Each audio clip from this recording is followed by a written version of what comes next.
Betapa rindu hatiku ingin dekat dengan kekasihku, datang ke kota Madinah, melepaskan dahaga jiwaku.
bangsa. Mari bersama dan berdharma bakti membangun negara, mencipta masyarakat Islam sejati penuh karunia. Membangun negara, panggilan jiwa, tugas mulia, mendidik pemimpin tunas bangsa yang takwa kepada Allah, berbakti rakyat Indonesia, putra harapan persada, pengemban cita-cita bangsa. Ayolah maju, teruslah maju, Ikatan Guru Bustanul Atfal. Ayolah maju, teruslah maju, Ikatan Guru Bustanul Atfal.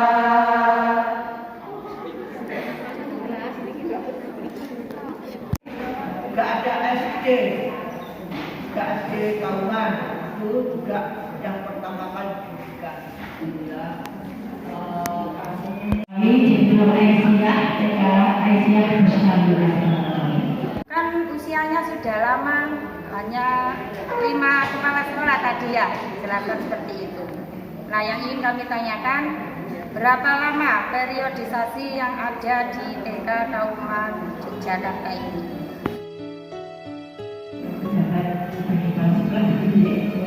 Nah, periode yang pada tahun dulu itu memang belum ada aturan batasnya sampai berapa tahun. Nah, sekarang sudah sampai saatnya mungkin sudah ada aturan baru. Bahwasanya aturan sebagai kepala sekolah itu satu periode 4 tahun. Itu sekarang. Nah, seandainya nanti bisa ada perpanjangan lagi, bisa tambah satu periode lagi. Seperti saya kemarin ini kami berakhir di tanggal 24 Juni 2022. Nah, akhirnya dengan adanya kepala sekolah lagi, tentunya yang lain mungkin tidak mau jadi kepala sekolah. Akhirnya kami dari amanah pengurus lagi diperpanjang lagi begitu dulu. Jadi nanti kami sampai perpanjangan tambah satu periode lagi sampai tahun 2026 gitu. Jadi panjang sekali sampai tidak ada aturan begitu dulu. Nah, kemudian sampai saat itu juga mungkin sudah terlalu lama ya menjaga di sini. Mungkin sedikit demi sedikit itu ada masa naik turunnya, maksudnya naik turunnya. Apabila pada saat turun, bagaimana kiat-kiat untuk bangkit kembali dari keterpurukan? Maksudnya itu kan jangka waktunya 103 tahun itu tidak sebentar nggih Bun, nggih. Pasti ada masa-masanya untuk melemah atau di bawah gitu. Dan kiat sangat lama sekali yang mana tadi disampaikan nanti menanyakan bagaimana untuk ini anak-anak didik kita itu apakah mengalami naik turun begitu ya. Nah, pengalaman memang di tahun demi tahun itu memang ada istilahnya tidak terus stabil. Usia untuk jumlah anak itu tidak terus berhenti tinggi terus, karena ada sedikit penurunan, sedikit naik, dan jadi kita sepertinya tidak terus naik. Nah, apalagi kemarin selama pandemi kemarin juga. Ketika apa? Terima kasih.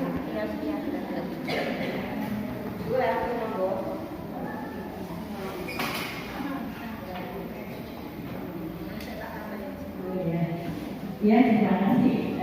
Dengan apa?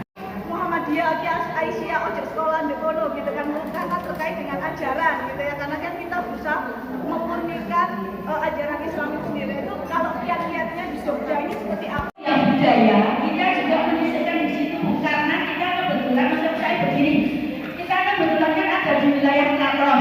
Nah, kita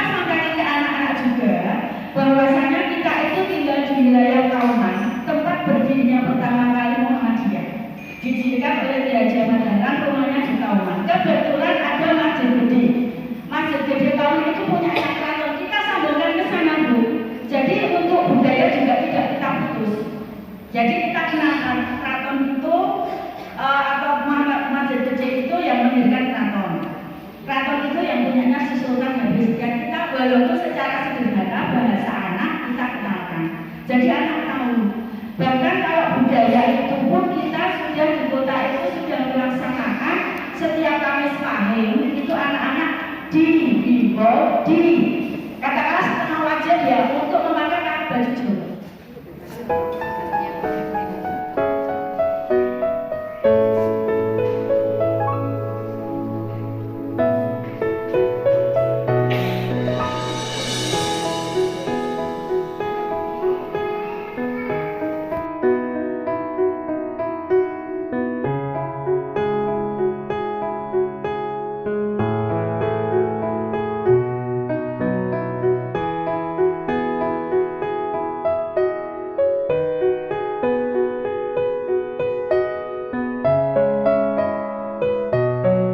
Jawa. Muhammadiyah dan Aisyah. Kalau TK tadi sudah dikasih dalam itu ya. Jadi kita tidak belum bahas TK lagi. Monggo kita coba. Monggo. Ya, musola yang didirikan atas permintaan dari Nyai Walidah. Kan Nyai Walidah mendirikan Sopo Trisno itu di rumahnya ya, di rumahnya Kiai Dahlan sana. Kemudian juga dari Sopo Trisno itu kan Nyai Walidah mengajarkan kepada kaum ibu di Kauman ini yang waktu itu memang kaum ibu kan rata-rata tidak berpendidikan. Maka Nyai Walidah itu kemudian menginisiasi tarbiyah untuk kaum perempuan di Kauman ini. Ya, pada awalnya emang hanya sedikit dan Sopo Trisno itu pada awalnya hanya menjadi pembantu dari PKO, BPKO ya. Karena PKO waktu itu belum jadi rumah sakit. Tadi masih namanya BPKO, bagian penolong kesengsaraan umum. Jadi kalau sekarang ya mungkin dulu kan sering memberi makan kepada fakir miskin di seputar alun-alun itu. Nah, Nyai Walidah ini kemudian mengumpulkan ibu-ibu untuk membantu membuat makanan. Nah, di sela-sela membuat makanan itu Nyai Walidah juga memberi pengajian. Juga ternyata kok banyak ibu-ibu yang tertarik dan pengajiannya kemudian tidak hanya ketika membuat makanan itu, tapi ada waktu khusus untuk ngaji sendiri ya, Nyai Walidah dan ibu-ibu. Nah, selain diajari membaca Arab, kemudian juga membaca huruf Latin biasa, Nyai Walidah itu juga memberi pelajaran kepada ibu-ibu itu batik dan membuat songket. Maka dulu kain kerudung songket itu sulam itu di Kauman sangat terkenal menjadi ciri khas ya. Nah, ketika ibu-ibu itu sudah bisa menyongket dan membuat batik, maka batiknya hasil karyanya tadi akan dibawa oleh Kiai Dahlan dan pengurus Muhammadiyah untuk dijual, kemudian dikembalikan kepada ibu-ibu yang buat tadi. Ini pengajian Sopo Trisno tahun 1917. Nah, kemudian atas inisiasi Siti Munjiah ya, itu putrinya dari Mbah Lurah Hashim itu pengelola waktu itu didirikanlah organisasi tersendiri untuk yang tadinya hanya sekedar pengajian, kemudian benar-benar jadi sebuah organisasi dan kemudian diberi nama Aisyah. Nah, berkembang lagi sehingga untuk ngaji di rumahnya Nyai Dahlan itu sudah nggak cukup lagi. Apalagi di sana Nyai Dahlan juga ada penyelenggaraan pengajian untuk laki-laki. Sehingga kalau kalau ngajinya bareng laki-laki dan kemudian membahas detail masalah perempuan kan nggak enak juga. Nah, akhirnya tahun 1922 itu Nyai Dahlan minta kepada Nyai Dahlan untuk dibuatkan tempat khusus tersendiri untuk itu, ya, tarbiyah perempuan. Nah, kemudian dibuatlah di sini di musola ini. Ini tadinya sebelum dari musola menjadi markasnya dari Bakal NA, siswa Proyo Wanito. Itu dulu ini rumah dulu dipakai untuk ngeposnya ngajinya si Spokoyo Wanito itu. Tempat ngumpulnya itu dibakarkan untuk menjadi musola ini.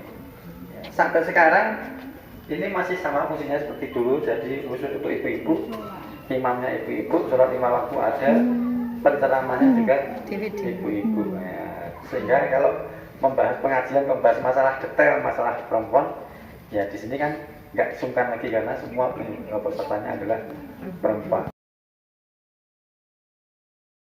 Ya, nggak banyak yang tahu bahwa Kiai Dahlan adalah pemimpin Budi Utomo juga. Beliau itu adalah ketua Budi Utomonya di sini, kamu ini. Bahkan, ya, Kongres Budi Utomo pernah dilakukan di halaman ini, di sini juga. Masih ditempati.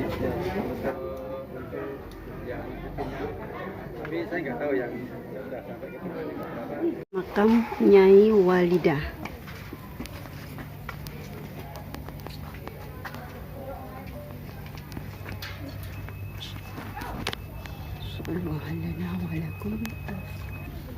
Bukan. Ini dulu adalah pegawai keraton yang bagian pengurus masjid. Dulu makamnya.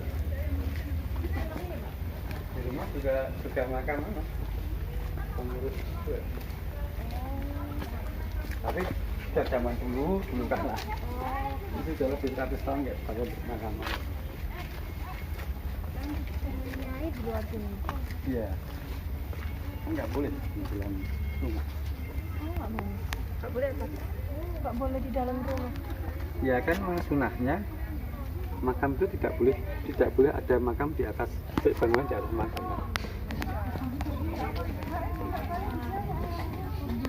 Di dalam-dalam ini yang pengatur.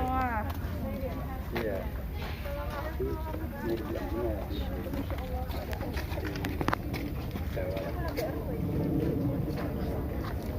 Ya, ini kita di makamnya Nyai Dahlan, Nyai Walidah.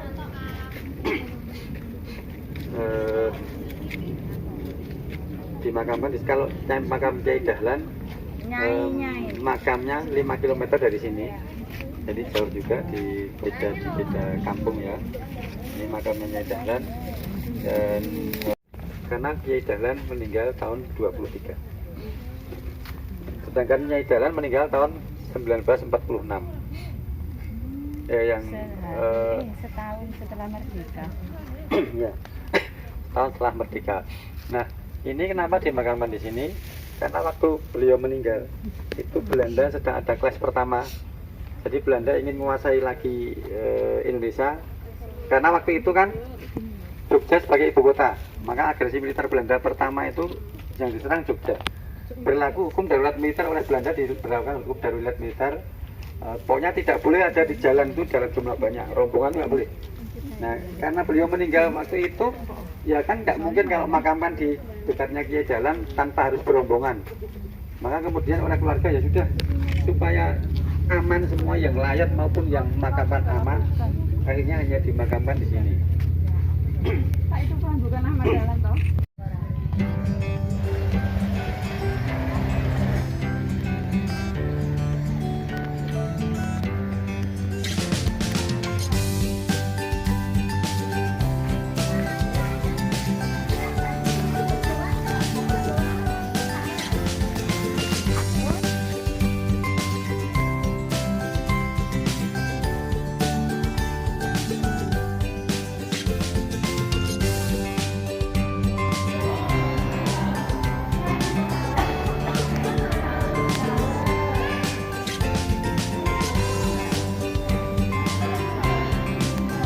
Semua kayunya terbuat dari kayu jati, tidak ada yang dari beton.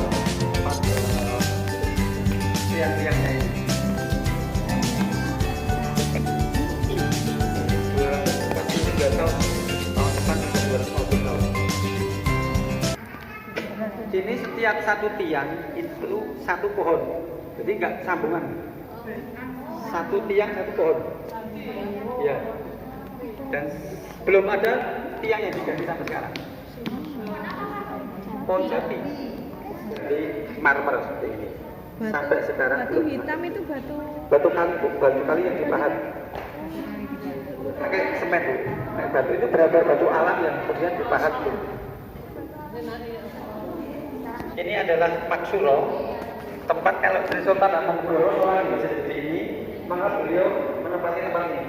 Oh, buat anu ya Pak ya, kayak nyimami gitu ya Pak ya. Sultan. Tapi itu dulu, untuk Sultan sekarang beliau tidak bersedia lagi di sana, tapi di shop bareng sama yang lain di shop depan. Ya, terus kemudian ini boleh digunakan untuk masyarakat sholat. Kalau sholat boleh di sana, tapi harus hati-hati. Ini mimbarnya. Sedangkan kalau di samping